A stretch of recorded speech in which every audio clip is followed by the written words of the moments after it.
Do you think personal statements are given too much attention compared to other parts of the Cambridge admissions process?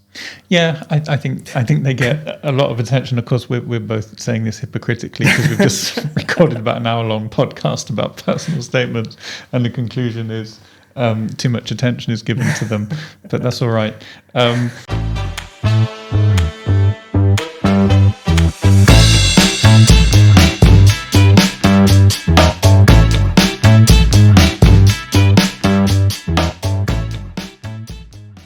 Okay, hello. Welcome to Cambridge from the Inside. I'm Siam. If you haven't seen the episode yet, I'm the Outreach Communications Officer for Trinity Hall, which is one of the colleges at Cambridge. And we're here with Marcus. Would you like to introduce yourself? Yep, so I'm Marcus Tomlin. I'm the Director of Admissions at Trinity Hall, which just means I oversee all aspects of the admissions process.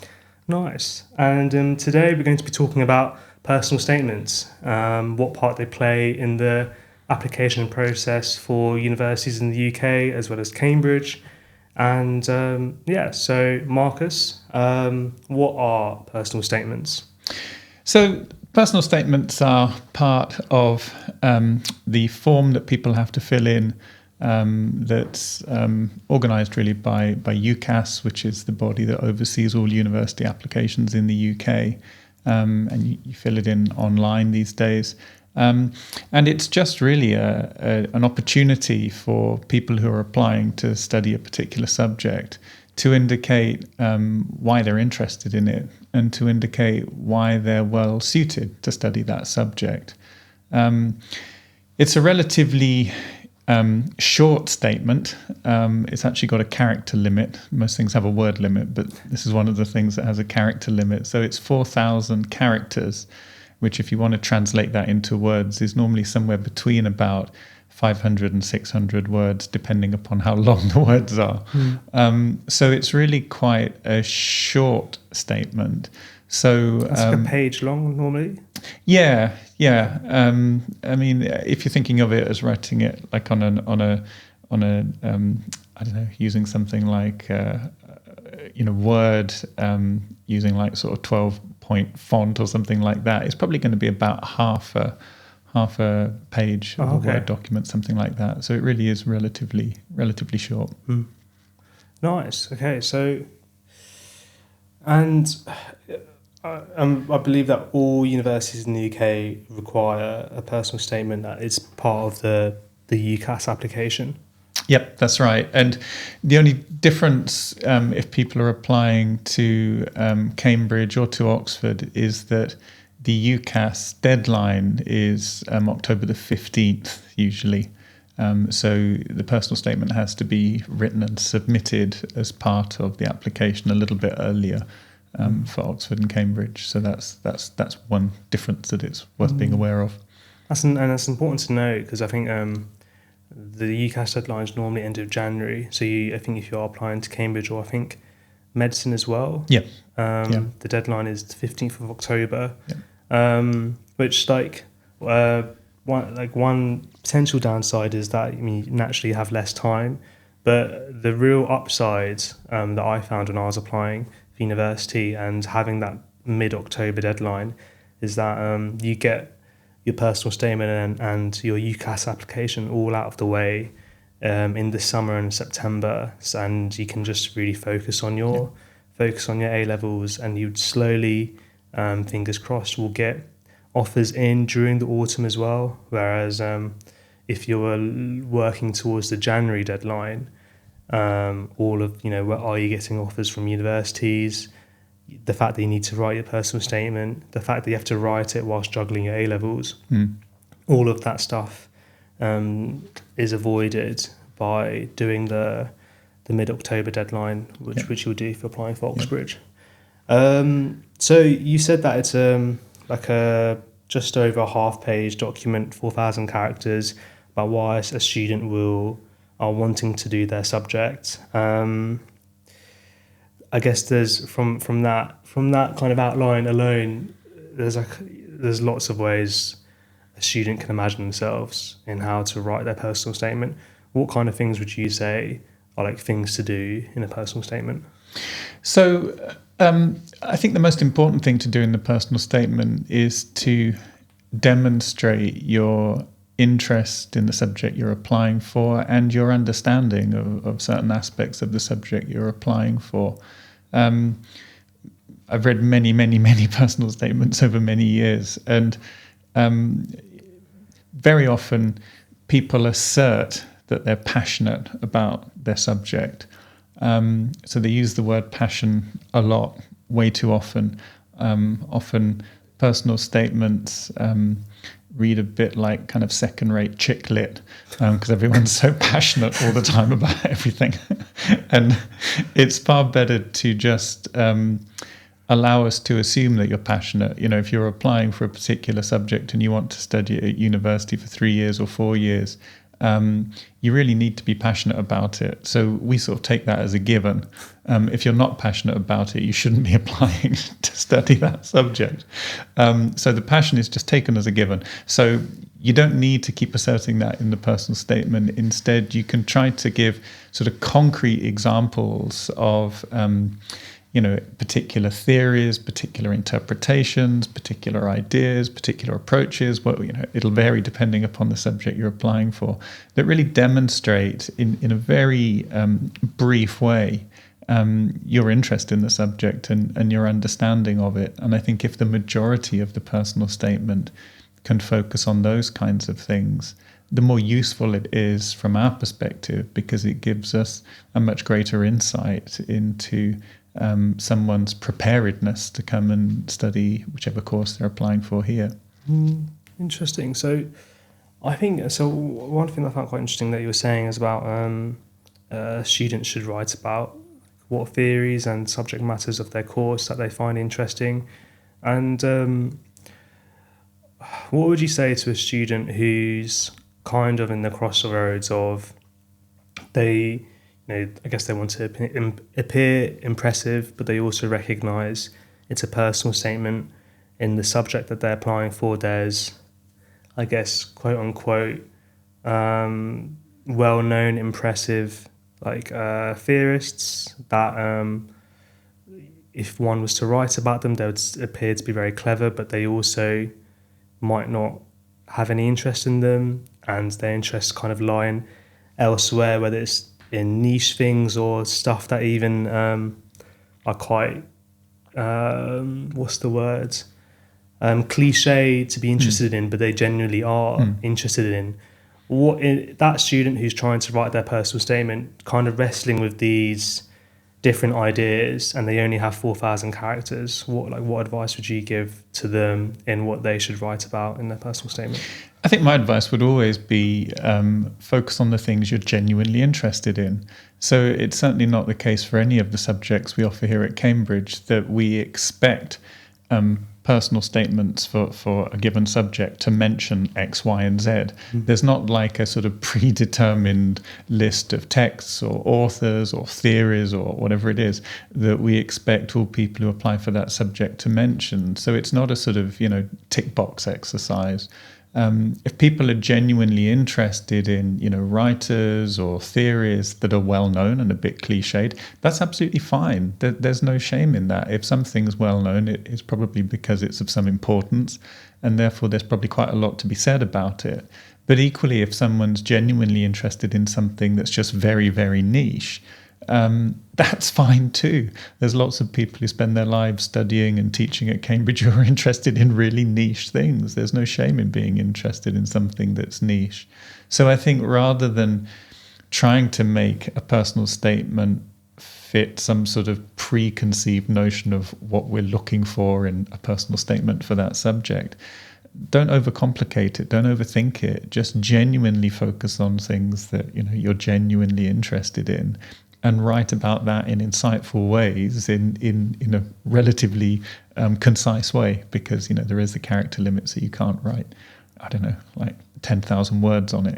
You really do have to be quite concise and sort of controlled in what you write.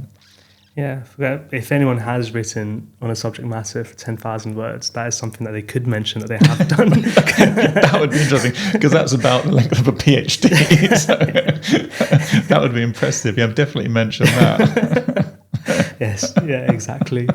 The one thing that I thought was really interesting that you mentioned is that I think you said we don't want you to try to fit in like a preconceived idea of what you think Cambridge expects from an applicant, and that's basically a rule of thumb rule for any stage of the application. Yeah, absolutely. Whether it's the interviews, it's best when someone comes across as quite honest and genuine, yes, bright, but not trying to be this preconceived idea that they think that the interviewers want from them, but they just answer the questions in how they best see them to be answered, I guess.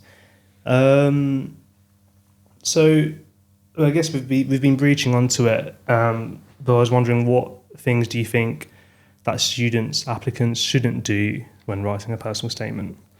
There are some things that we see quite a lot in the personal statements we receive, and it's kind of fine if you do this, but it can just sort of basically waste a few characters that you could use more effectively for other things. So sometimes people seem to think that they have to start their personal statement with a funny anecdote or a joke or something, something that's amusing. I suppose they're trying to sort of get our attention by doing that. It's something that we see so often, it can become a bit annoying.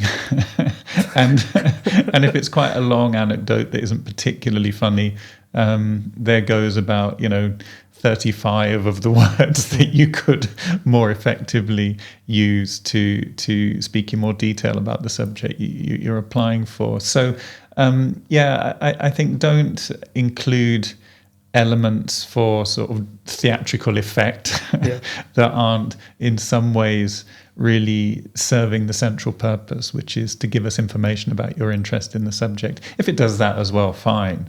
But if it's something that's very superficial, that just is a bit of decoration on the personal statement that you think will sort of charm us or something, I just don't waste your time with that. We're just going to read that bit because it's not relevant. We're going to focus on the most important things. Yeah, because I think it's a good time to mention that the personal statements are one of the parts of the application process that aren't marked. Absolutely. Yeah. Again, people sometimes assume that we treat them like essays, submitted essays that perhaps we receive. If people take admissions assessments or admissions tests, we'll certainly mark all of those things. But the personal statements are not like that. We know that even though it's called a personal statement, it's often a bit of a group effort. Often some teachers at the person's school have maybe had some input or offered some advice, which is fine. Often family and friends have offered some advice. These days we know that sometimes, ChatGPT or something like that is used to generate a bit of the text. And I mean, my advice would be don't do that, because the clue's in the name. It's supposed to be a personal statement, and the applicant is probably best placed to explain their interest in the subject rather than a bit of software. But yeah, we know that there's normally a group of people who have helped prepare it. So therefore, we don't mark it like an essay. We don't give it a score out of 10. We don't rank order applications based solely on their personal statements. We don't use it that way at all. So it's not like a formal test that someone has to take and do well in. It's simply a source of information for us. It simply gives us a bit of an insight into how and why that person is interested in the subject they're applying for. So that's its primary purpose as far as we're concerned. So I'll be right in saying that when we're choosing who to interview and we're choosing who to give offers after the interviews, the personal statement is one piece of information amongst many other, like the predicted grades, the admissions assessments, any written work that's needed for the subjects that need written work, the interviews, etc. Absolutely. We always look at all of those things, and before we make any decision as to whether make an offer or not. We look at all of those things to try to make sure that we're making the offers to the most deserving applicants, as best as we can determine that. But yeah, I mean, obviously I can't think of a single example over the years where, someone has underperformed, let's say, in the admissions assessment. They've maybe got relatively low predicted grades. They have underperformed in the interviews, but they've got a really good personal statement. So we're going to ignore all the other information. And because, the personal statement was well written, and so we're going to make them an offer on the basis of that. It's just not how it works, In fact, if someone's got quite a weak personal statement, but they've done really well on all the other things, we're much more likely to make an offer on that basis, because the admissions assessment and the interviews and predicted grades and those kinds of things are better indicators of ability and potential from an academic perspective rather than the personal statement. Nice. And I think, so just to kind of go back on a previous point we were talking about, when your point in saying an individual should choose to write about things that they're genuinely interested in rather than things to appear impressive.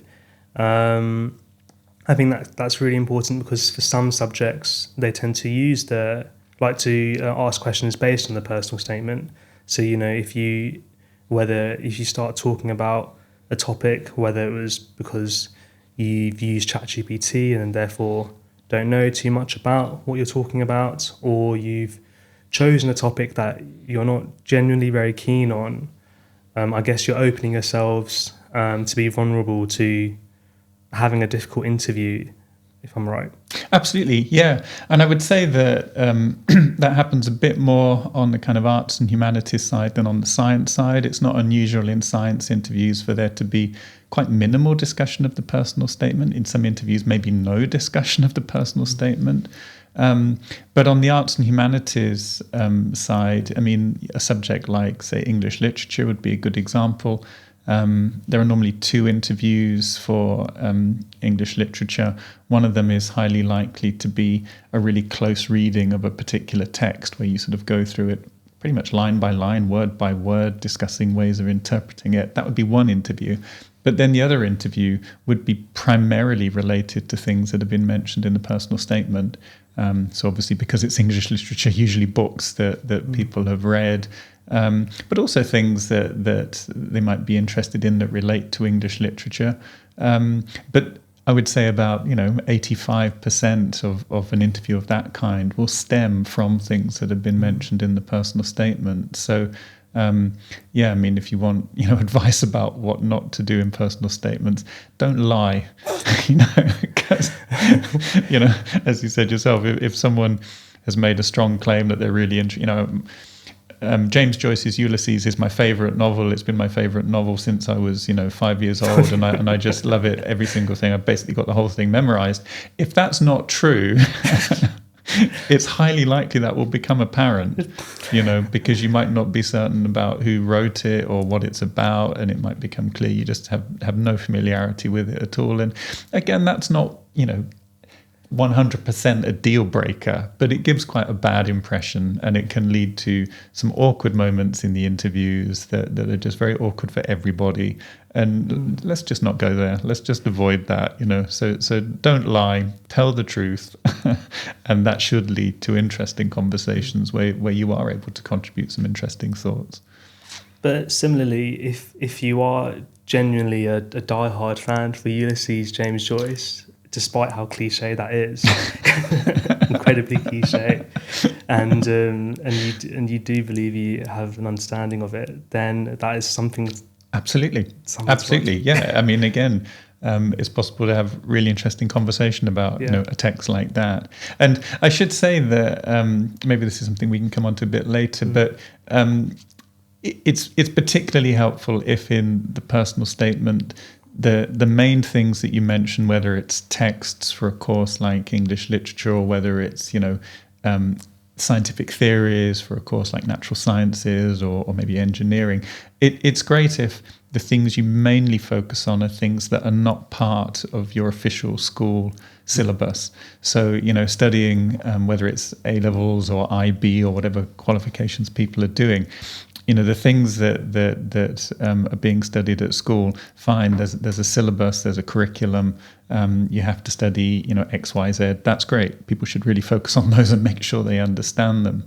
But it's particularly helpful if some of the things that are mentioned in the personal statement are things that the applicants have studied outside of their official school curriculum or syllabus, just because that gives us an insight into their ability to think and study and make sense of complex things kind of independently.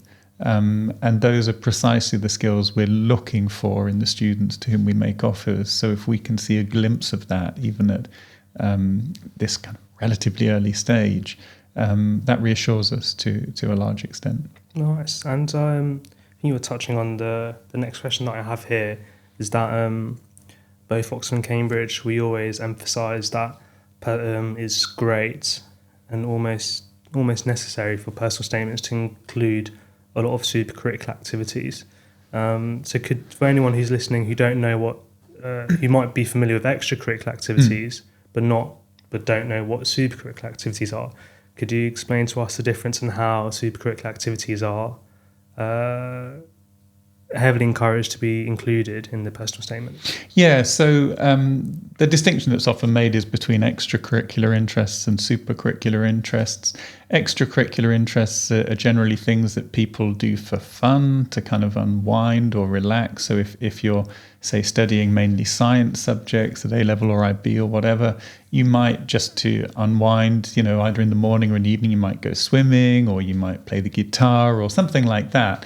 And it's not something that you're planning to do, professionally necessarily, but it's just something that you do to relax. It might be coordinated with other people. It might be some club or society or whatever, but it's in effect something that you do for fun.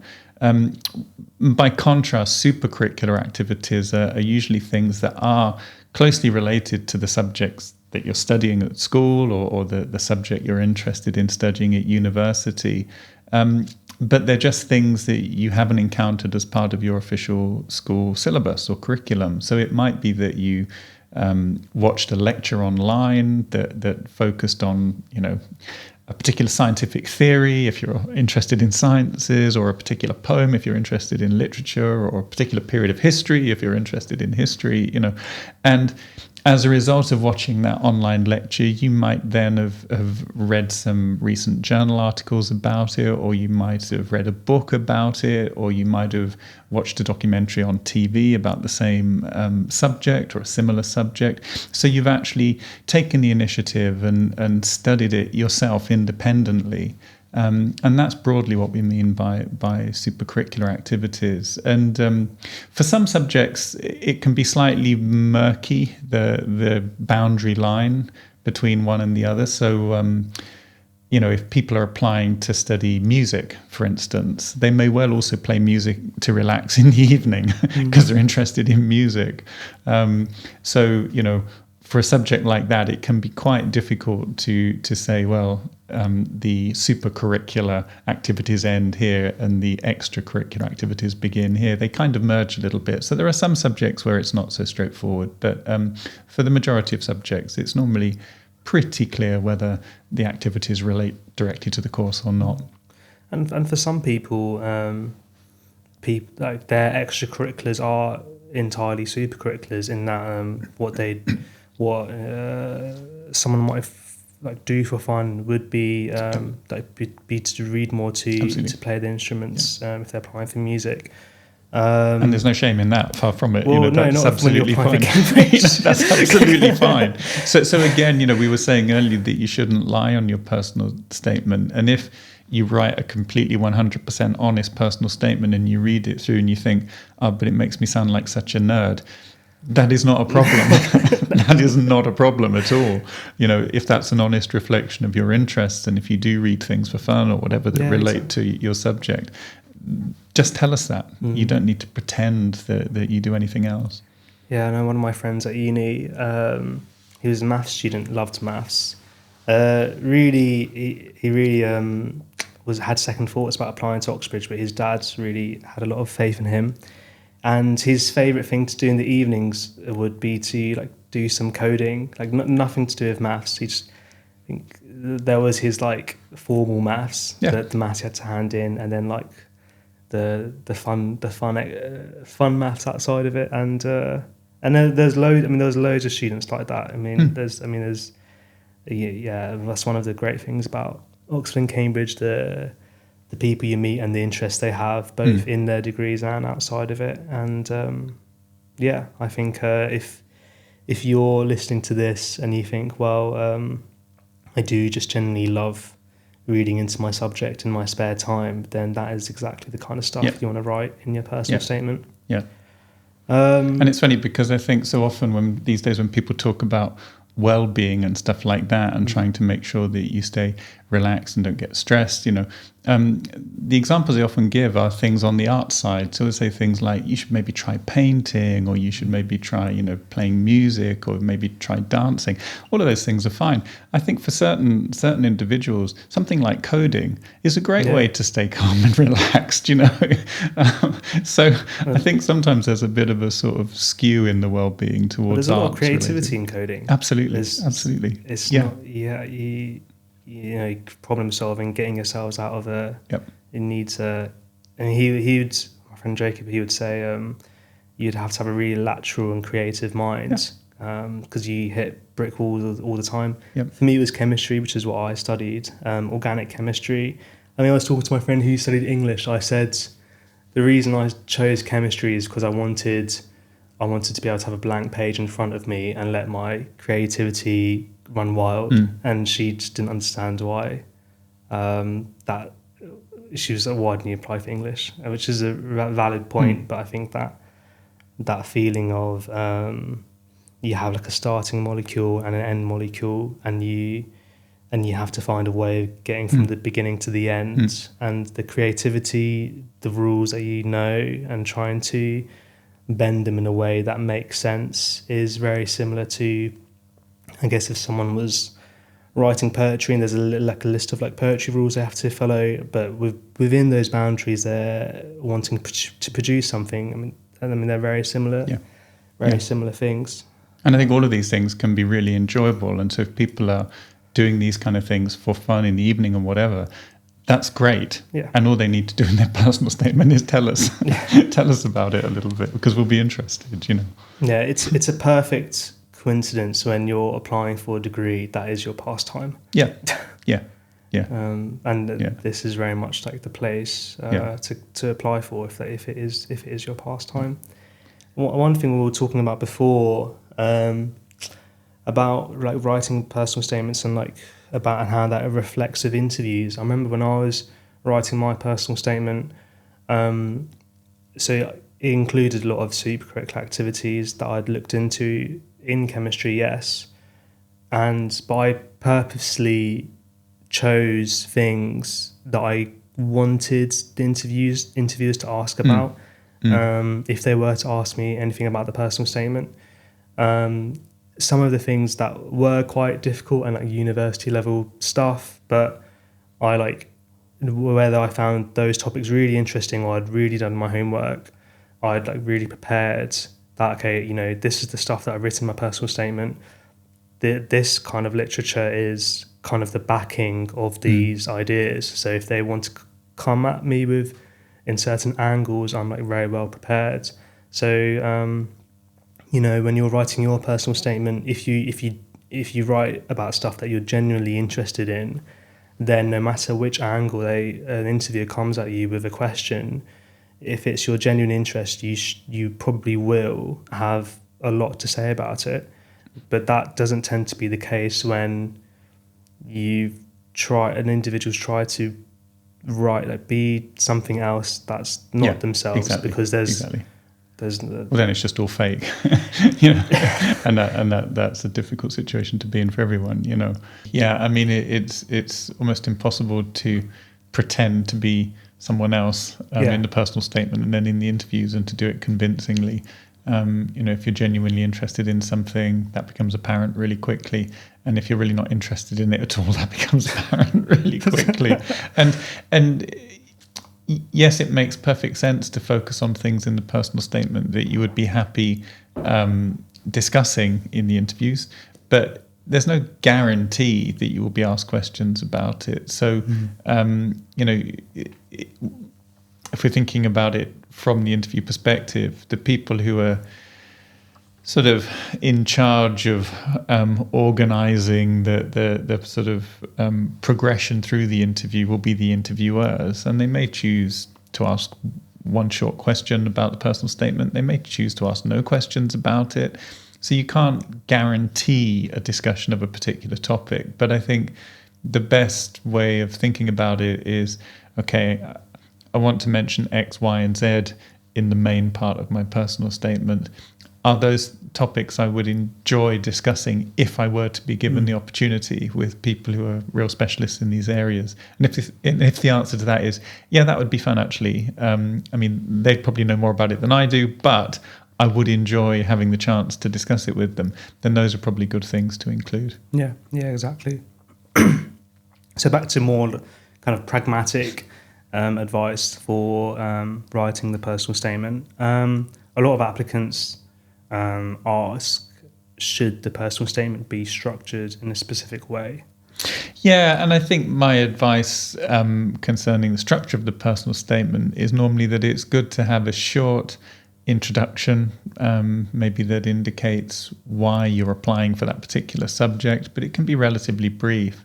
The bulk of the personal statement, it's really helpful if it's focused on the super-curricular stuff that we were talking about earlier. So giving some concrete examples of things that you've explored, thought about, watched online materials or attended a lecture in person or whatever it is that relates to your subject. And that should really be the bulk of the personal statement, maybe about 80% of it.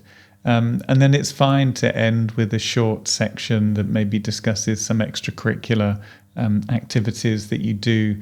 At Cambridge, we certainly don't place a lot of emphasis on that final section.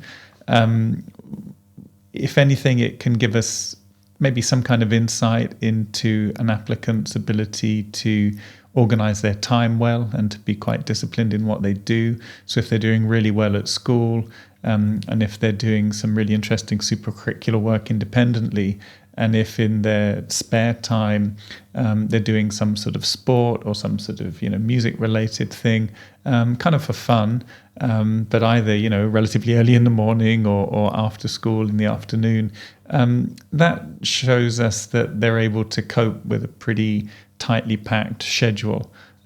Which is exactly what they'll need to do if they start studying here at Cambridge. So, we're not normally so concerned with which particular extracurricular activities people are doing. We hope they're doing things that they enjoy and that they find, interesting in various ways. But yeah, it can be just nice to see that someone's able to cope with a fairly densely packed schedule.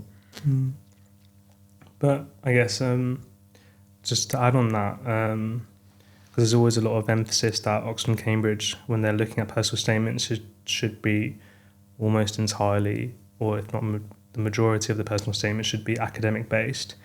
I assume there wouldn't be any issues if a student was to write a personal statement.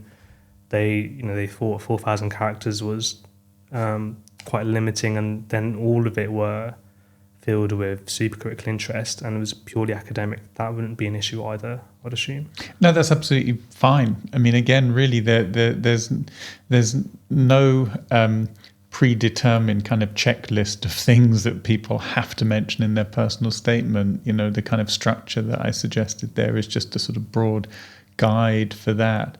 But again, if every year we get people who apply and they don't really have any extracurricular interests, that's not a problem. If they simply focus on their subject and that's really what they do, both when they're at school and when they're out of school. I mean, so long as they're getting enough sleep and so long as they're, living in a way that's kind of sustainable and looking after themselves, then it's not a problem at all. So people shouldn't invent some extracurricular things or take up some extracurricular activities almost sarcastically so they've got something to include in their personal statement. Again, if If it's a true reflection of who you are and what you do, mention it. If you don't do those things, then don't mention them, because you don't do them. Yeah, exactly. And some applicants also wonder if the personal statement should be written in a particular style. Is that the case? No, I mean, people write personal statements in all sorts of different ways. It doesn't need to be funny. It doesn't need to be really sort of formal and sort of like high register, very sort of, I don't know, academic in style. It can be just written in a very straightforward way. So we don't have any expectations about that. We don't, again, we don't consider someone to be less convincing than other applicants because of the style of their personal statement. It goes along with what we were saying earlier about how we don't mark the personal statement. We don't score it out of 10 for its style. We might notice if there are some typos or if there are some, errors in it, because again, that's just an indication that someone's taken care while writing it, and we like to see that people take care about the things they do.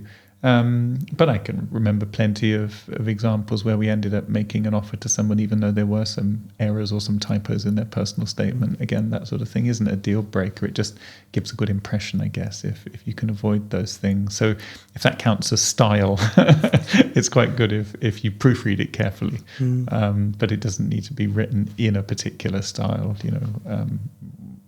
of any kind, really.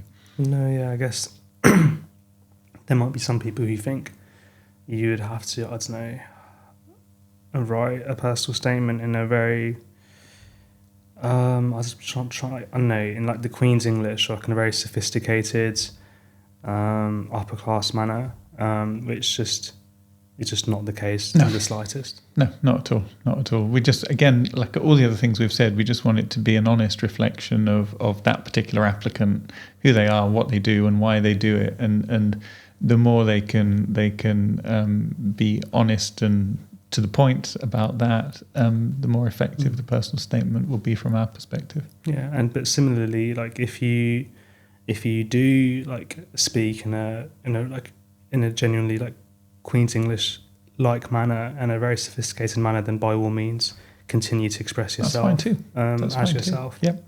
Yep. So there's something a bit different with Cambridge in its application process, in that there's kind of two forms of personal statement. There's the UCAS personal statement that we've been talking about so far, and then there's also the MyCambridge application. So could you explain for the viewers who don't know what the MyCambridge application is, what it is, when the deadlines are to hand it in? Does everyone have to do the MyCap? Yeah, absolutely. So when people submit their UCAS application, and the deadline for that is October the 15th for Cambridge and also Oxford. I don't think there is a MyCap for Oxford. No, absolutely. But so the UCAS, the UCAS form has to be filled in by October the 15th, and then a week after that for Cambridge alone, people have to fill in an additional online form, MyCambridge application, and it just gives us a little bit of additional information, things that we can't get from just the UCAS application itself. And one of the additional bits of information we can get from it is a second personal statement. It's an optional personal statement. So for the majority of people who apply, I would say they probably don't need to write a separate Cambridge-specific personal statement. So if someone's applying to Cambridge for history, just to take that example, their UCAS application will have a personal statement, which I assume will be focused on history. I'm assuming that they'd probably be applying for history at the other universities they're interested in studying at. So the UCAS personal statement would be absolutely fine for us here at Cambridge. However, there are some subjects at Cambridge that are just a bit different from subjects that you can study at other universities. So for instance, if people are interested in, say, physics, then they'll almost certainly be applying to study physics specifically at most of the universities they're applying to. You can't come to Cambridge just to study physics in isolation. You come here to study natural sciences, and then you end up following the physics route through that course. So you end up specialising in physics, but you don't start by studying a course called physics. For subjects like that, it's really helpful if people do fill in the optional personal statement on the MyCambridge application form, because it can be as Cambridge specific as they like. So that's where they can say, I'm really interested in the natural sciences course because it will enable me to do X, Y, and Z, and because I'm interested in, I don't know, these theories or these scientific techniques, it will give me a chance to really study those in more detail. So, for subjects like that, it's really helpful if people do fill in the second personal statement, but it is optional because we appreciate people have to fill in a lot of forms and things, and it's always a bit of a drag, but it can be helpful. So with the MyCambridge application, if you didn't want to write another personal statement, for the example where you're applying for history across all of the universities, including Cambridge, and you just felt like you didn't need to write another one, what would you have to write anything in the MyCambridge? You can just leave it blank. I mean, sometimes people cut and paste their UCAS personal statement, but again, that just means we read the same thing twice. So there's no need for us to do that. So if you feel that the UCAS personal statement tells us everything that you want us to know about your interest in the subject, then it's fine not to submit the second one. But if you feel that the UCAS personal statement is sort of pointing in a particular direction, like the physics example I mentioned earlier, but you want to say a little bit more about why you think you're well suited to the Cambridge course specifically, that's when it's a good opportunity just to tell us a few more things that are very Cambridge specific. Yeah, I mean, I'd definitely recommend to anyone listening that if you're applying for like physics across all the universities, but applying for natural sciences for Cambridge, because as you said, we don't offer physics on its own, then you should definitely talk about why. And it's not just natural sciences. So, I mean, a subject like land economy, which is a subject that we offer here at Cambridge, but you can't really study it anywhere else. People might be taking A-levels in things like law, in geography, in economics, and they may be applying to study, say, economics at all the other universities they're applying to. So their UCAS personal statement will be, and it should be, kind of fully focused on economics. That's great, we'll see that, that's all useful for us. But then they may choose to fill in the optional second personal statement on the MyCambridge application form, because that's where they can say, I'm really interested in the land economy course for these reasons. And it can be Cambridge specific, we're the only people that will see it. And it will give us just a bit more insight into why they might be a really good fit for that course. So those kinds of examples are ones where the second personal statement can be really helpful. I also think, it seems like if you have an opportunity to write a second personal statement, and assuming the student has the time, the time to write, and I'd like to write more words and why they would want to do that course in Cambridge. I think it seems like a waste to send it in blank. I think would there be any merit for, let's say, going back to the history applicant? Could they specify on their MyCambridge application, looking at the course online and the course content, listing out and explaining specific reasons why they would like studying the history course that's taught at Cambridge? Yep, they could do that, and many people do. They see it as an opportunity to indicate what attracts them about the Cambridge course, and that might be the sorts of topics they get to study in the first year of the course or the second year or the progression through it. They may even at that early stage have some early idea of what they think they'll want to specialize in as they go through the course. I mean, in reality, that often changes, and when people come here and start studying, they develop new interests, and so they go in different directions. But it doesn't do any harm to reassure the people assessing your application that that you understand the content and structure of the course, because again, we're looking to make sure that the people to whom we make offers are a good fit for the courses that we offer here. And so, any evidence that someone's really looked closely and carefully at the course content and structure is very reassuring. Because now thinking it through, most if not all of the courses at Cambridge there's a lot of thought that's gone through into the course, and they kind of have their own identity, and which might slightly differ from elsewhere. Like, if you're applying for like philosophy at Cambridge and philosophy elsewhere, there might be specific reasons why you like the philosophy course in Cambridge. Similarly, like with English, you might really like the practical criticism aspect. So there definitely is a lot of opportunity to look into the course and talk about that in the MyCap. Well, the philosophy example is a good one to pick, because the Cambridge philosophy course requires people to study logic. It's a compulsory part of the first year, and it's also present in the second year.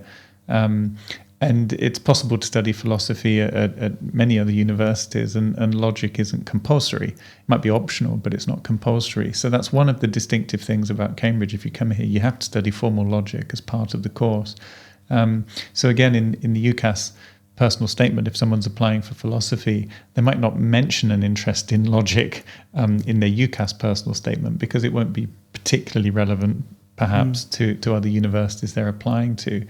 If they choose to submit the MyCambridge application with the second personal statement, they can say, one of the things that appeals to me about the Cambridge course is the opportunity it gives to study formal logic. I'm really interested in these things, and they can talk about that in more detail. That's a good example of how it can be helpful. Nice.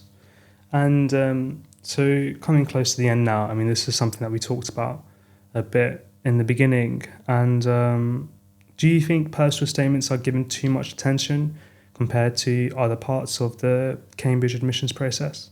Yeah, I think they get a lot of attention. Of course, we're both saying this hypocritically, because we've just recorded about an hour-long podcast about personal statements, and the conclusion is too much attention is given to them. But that's all right. I think the students who are applying overthink the personal statement. I know many of the teachers in the schools get driven mad by all the sort of personal statement preparation they have to do.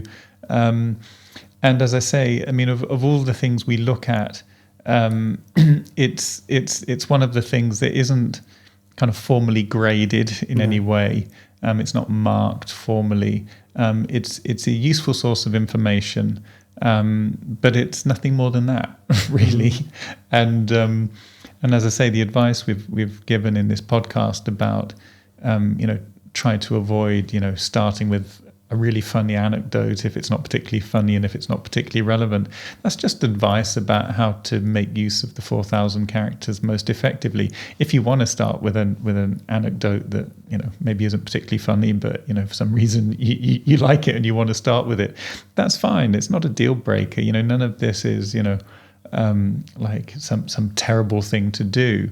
So with personal statements, pretty much anything goes. But the sorts of advice that we've given in this podcast are really there just to try and help people understand how we make use of the personal statement a little bit more.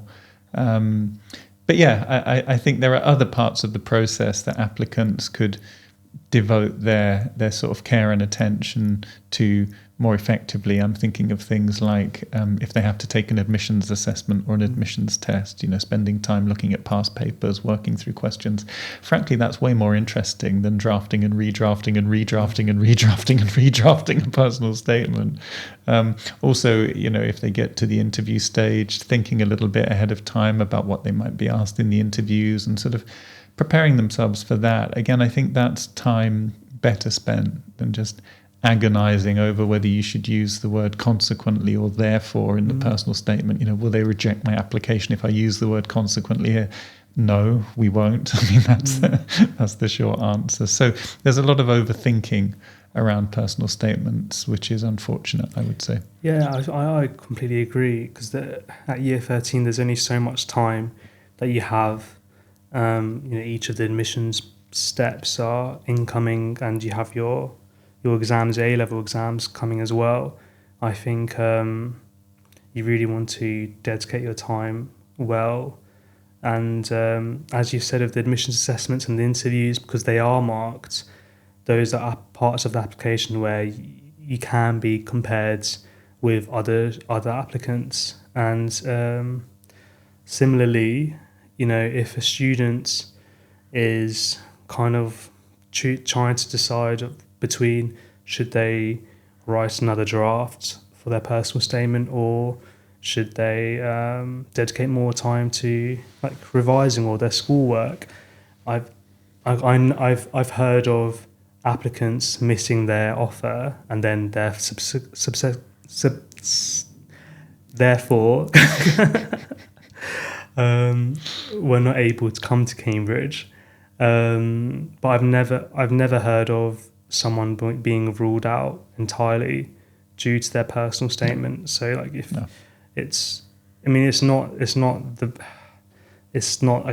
not sure if it's the most helpful advice, but you definitely want to prioritize making sure you get the grades and doing as best as you can in the other parts of the stages of the admissions process, rather than writing a perfect personal statement, which I also think there is no perfect personal statement. Yep. As I say, it's just a useful source of information for us, and it can be written in ways that make it really easy for us to see that information. It can be written in ways that make it a bit difficult for us to see that information because it's a bit unclear or it's, just badly expressed or something. But so long as it's just, unpretentious, to the point, clear, honest, it can't go far wrong. It's going to be helpful. And as I say, hours and hours and hours and hours and days and weeks and months agonizing about it, it's maybe not the time best spent. Yeah, exactly. And lastly, we wanted to add that personal statements themselves are changing. Could you explain a bit more about that? Yeah, I think we just about have all the information about this now. But for people who are applying in 2025, the personal statement will basically be restructured so that it's broken down into 3 separate chunks, each of which requires information of a particular kind. It's very similar to what we've been talking about today. It's very similar to what we've been encouraging people to do already. So, for instance, one of the little boxes that will be there from 2025 onwards will enable people to say something about, say, their extracurricular activities, things like that. So the sort of structure that we've been suggesting is very similar to the kind of structure that UCAS will give to the personal statement after this current year. And so, probably what we need to do, having said that people shouldn't overthink the personal statement, is maybe record another podcast in about 12 months' time when we just say something about the new, slightly modified version of the personal statement. But this is aimed at people who will be applying in 2024. So where the application for UCAS will have to be submitted by October the 15th, 2024. So everything we've said is true about that admission cycle. Yeah. And a lot of the stuff that we've said is still relevant even for the future applications, but just from 2025 onwards, the structure is going to be different. So in terms of how you write your responses and the questions that UCAS will be asking will be different. And as Marcus said, we will do another podcast for that. So that brings us to a close. Thank you, Marcus. Very interesting conversation about personal statements. We hope that the viewers have found that useful. A trip down memory lane for me, thinking about the many drafts. Hopefully not too triggering. Not too triggering. God. Yeah. Good fun. I'm happy to be on this side. Yeah. I wish someone told me I shouldn't have spent too much time on my personal statement. Well, it's better to know something eventually. Better in what sense? Well, at least you know. Oh, great. Too late to be of use, but at least you know. So I can tell the world now. Yeah, exactly. You can help other people. You can say, don't be like me. Don't do what I did. Avoid that. On that note, we'll see you next time. I feel entirely exposed now. Good. Good. That's what it should be about.